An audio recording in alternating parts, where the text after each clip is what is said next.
My stepson tried to blow up my entire life by accusing me of putting my hands on him, so I told my wife it's me or him. Now he's going to lose his parents again because it's definitely not him.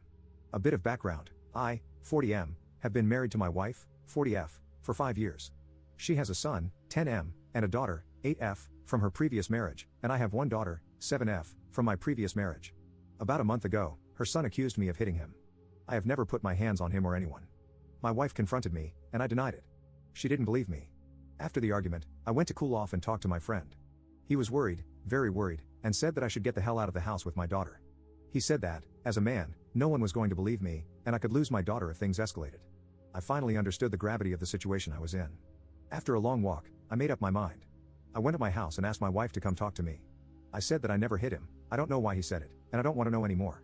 I told her that I was not feeling safe in this house, and I didn't want to risk my future and my daughter's future. I told her I understood her mama bear mindset, so I wouldn't blame her for not believing me, but the last place I wanted to be was anywhere near a mama bear. I packed my bags and my daughter's bag, and we left for my parents' house. I refused to take her calls and asked her to only contact me through messages, since it's not legal in my state to record without the consent of both parties. Her messages ranged from blaming me to blaming herself and wanting to talk in person. 3 weeks later, she messaged me and told me that she believes me. When I left, she actually started to question her son's allegations, and obvious inconsistencies began to emerge. She realized that her son was lying. She apologized profusely and begged me to come back. I refused. I told her that I couldn't risk it anymore. I don't trust her children, and I don't trust her to believe me.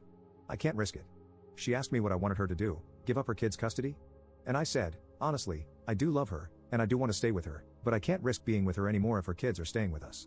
I told her I was sorry, and I didn't expect her to leave her kids, so I thought it was best if we moved forward with separation. It turns out she is actually considering giving up custody of her kids. Her ex-husband called me and asked why his ex-wife was talking about giving up custody. I told him the truth, and he was very angry with her son but more angry with my wife. So, we are in the middle of a crap storm, and I am not budging. I can't stay in the same house as her children. I am being bombarded by phone calls from people blaming me for making my wife abandon her children. But what other choice do I have? I can't risk going back now. Commenter. He is only 10. 10-year-olds tell a lot of BS when they are upset about something. Explain to him what his behavior did not only to you, but what will happen to his mom, his sister, and him if you guys separate.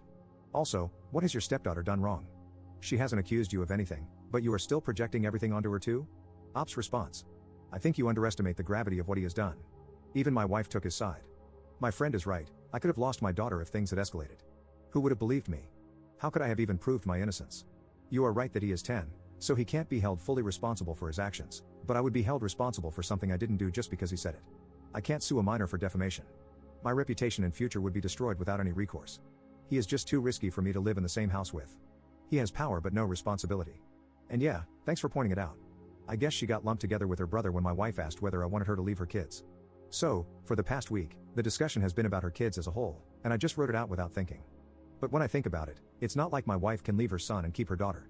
I don't know, this situation is messed up no matter how you look at it. Update 1. I posted here 3 months ago about my stepson lying to his mom, saying that I put my hands on him. After I made that post, I decided to file for divorce and informed my wife. Literally the next day, she told me she is pregnant.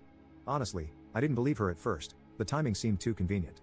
I took some time to process it and asked if I could accompany her to a doctor's appointment. She agreed, and it turned out she was 12 weeks pregnant.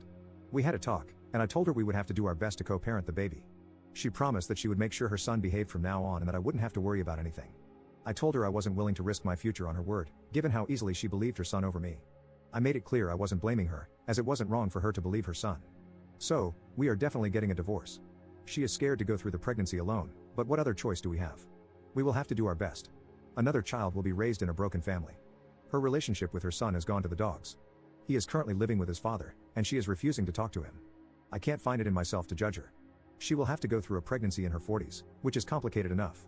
On top of that, she will have to navigate her divorce. Add her pregnancy hormones to the mix, and it's easier for her not to talk to her son. All because she believed her lying son. I did talk to her ex-husband, and he and his wife are also struggling.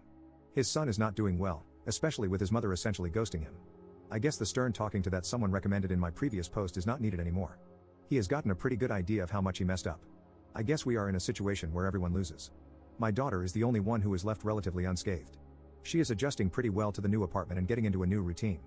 All thanks to my friend who warned me in time and helped me shield her from the chaos.